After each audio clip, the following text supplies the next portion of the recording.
Portus was the principal port of the ancient city of Rome.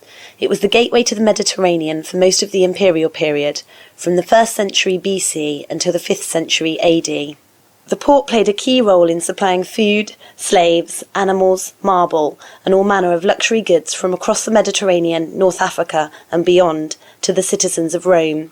It was vital to the success of the Roman Empire and the only real transport hub serving the city. The AHRC-funded Portus project is the largest and most extensive excavation ever to take place at Portus.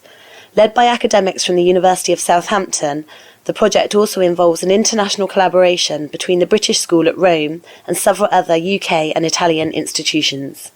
The project has been using a wide range of virtual imaging tools to interpret and present the site both as it is now and as it is believed to have looked in the past. These computer animations make the site easier to understand by presenting archaeological findings in a visual and historically accurate format, making it accessible to scholars and the general public alike.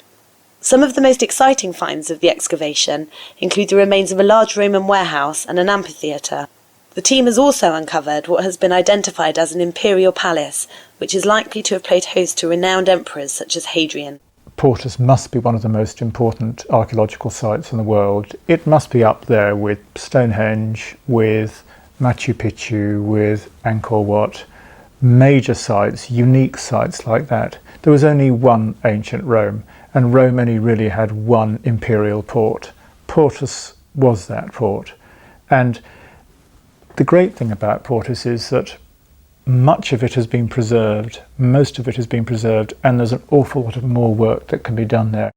Even though great archaeologists like Lanciani and others have looked at it and drawn plans, and no one's actually ever excavated this port. So records going back to the 19th and 18th century are fascinating because they tell us all about the discovery of statues and inscriptions and columns, and but we don't know where they've come from, we don't know what the palace itself looked like. So there's really kind of, when we started this project, there was a sense of trepidation. What are we going to find? And I must say, what we found is really helping us start to reinterpret the palace and, by implication really, better understand the whole port.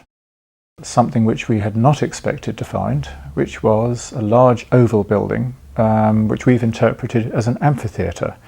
And while you expect to find amphitheatres in towns or outside of towns, military camps, finding an amphitheatre at a port and right down by the harbour side is a little bit more unusual. So a lot of the techniques that we use, we're borrowing from other disciplines. So a clear example might be architecture. Architects are interested in how people move from one space to another when they're given, particularly when they're given a particular task. So how to make optimal use of a building. What we do is apply the same kinds of models based on people being roughly the same size and shape and giving them specific tasks that are appropriate to the past. So move all the materials from the harbour side here through the building and move them outside to be shipped somewhere else. So what we can see is how virtual people move around in the environment using technologies that are designed for making buildings today. What we then have to do, because we're not working in the present, we're working with people with very different motivations, probably very different kinds of social interaction, is think very carefully about the models that are produced.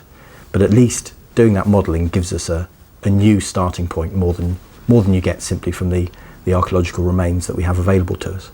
This has a great story to tell. There is so much more to know when you consider that 90%, grosso modo, of Portus is effectively unexplored. And what we've found in the work that we've been doing is that even in the small area that we've been working, which isn't so small, it's getting on for 450 square metres, the archaeological sequence is incredibly complex.